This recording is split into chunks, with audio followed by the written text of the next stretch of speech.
I came to a realization pretty recently, and that realization is actually pretty humbling, or should I say humbling? It's more like just like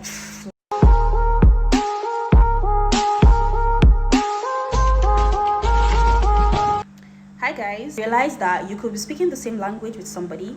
Both of you are speaking English, both of you are communicating in English, both of you understand English to a very good extent, like you're native speakers and you understand English. So it's not like you're speaking English to a person who is learning English. No, you're speaking to somebody who that is their language. But you guys can be speaking different languages. You're communicating in English, but you're speaking different languages. English, so it's sort of it's basic English. You both speaking it, you both understand it, but the other person is hearing absolutely different from what you're saying. And that for me was very shocking. And I was trying to, because I'm an overthinker, and when things like this happen, I want to understand the pathogenesis. I want to understand the mechanism of the action. How did we get here? How did I get from saying A to you understanding Z? And that situation is always very frustrating for me, especially when I think I'm saying things that are very basic to understand. But when I thought about it in a deeper context, I just realized that the issue is compatibility, emotional compatibility. And that's a thing that most people don't really consider when it comes to the relationships or talking stages or the people that they have in their lives as friends or acquaintances. You're not just going to be thinking of moral compatibility, because moral compatibility is a thing. For instance, I can't be with someone who is doing some sort of things that I morally disagree with, or someone who is very judgmental about certain moral things that I don't think are a big deal. I can't be with people like that. We can't be friends. We can't have anything. Your moral compass has to match mine, because two cannot be together unless they agree. And that's not even just about relationships. It's also about friendships and platonic situations and family situations and all of that. Because with family, you don't really have a choice. You people are bonded by blood. You can't really go anywhere, but you can choose who you're close with. So you see in a family where certain people are closer to each other than other people, and that's because they have compatibility in certain things. I realize that it's not just about communication, because you can be speaking the same language and be hearing different things because you are not mentally compatible or morally compatible, or check this, emotional intelligence wise compatible. Now, I talk about emotional intelligence a lot because that plays a role when it comes to compatibility in sort of how you understand a person.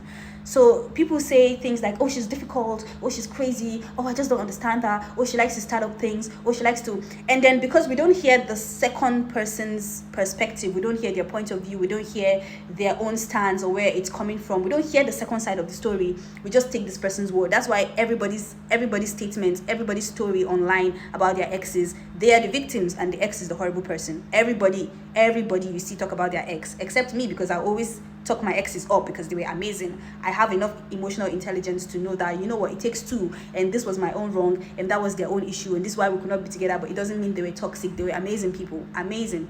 But most people talk about their exes and be like, oh, they were a terrible person, paint them to be terrible and paint themselves to be saints, because we only heard one side of the story.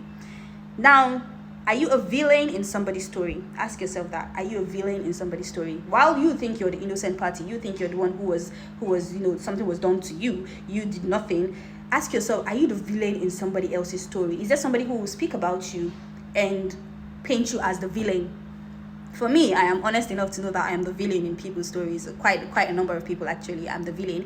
And some of them, I was actually the villain.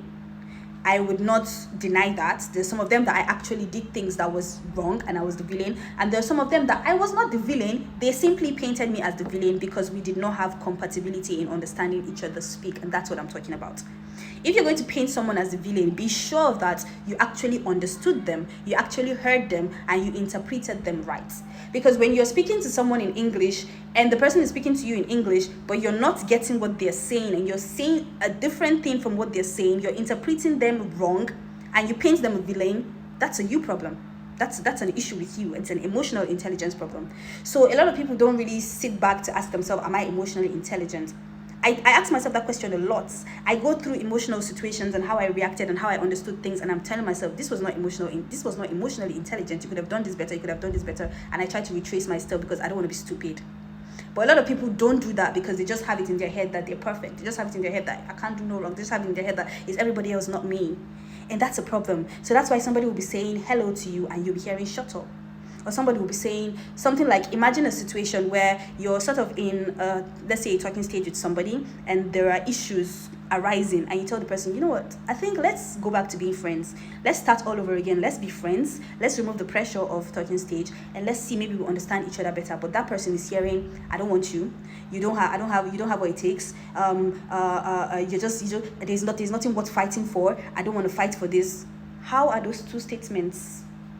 You see the problem? Emotional intelligence, mental compatibility. So while you're looking at physical compatibility, is he my type, is she my type, religious compatibility, does he believe in God, does she believe in God, moral compatibility, does she have the moral whatever, is she dissent, is she not dissent, also check the mental compatibility, check the emotional intelligence compatibility. So when anybody is telling me any one-sided story about how somebody was toxic, I'm going to listen, I'm going to be like, oh, okay, I'm sorry about that, but I'm never going to conclude that that person was actually toxic until I see the full picture and I hear both sides of the story and I understand that you just did not understand this person. That's not what they meant. Because sometimes you hear how people react, or you see how people react to certain things, and you actually hear the situation that occurred, and you're like, why would you react that way to something like this? I don't understand. Simple communication issues. So you just know some people are just not emotionally intelligent, and they will paint other people as the devil when it is actually an intelligence problem on their part. So I just wanted to tell you that when you're adding all of the things that you need and all of the pros and the cons when it's making friends or relationships or whatever, don't forget that you need to be compatible in the emotional intelligence department. Save yourself a lot of stress.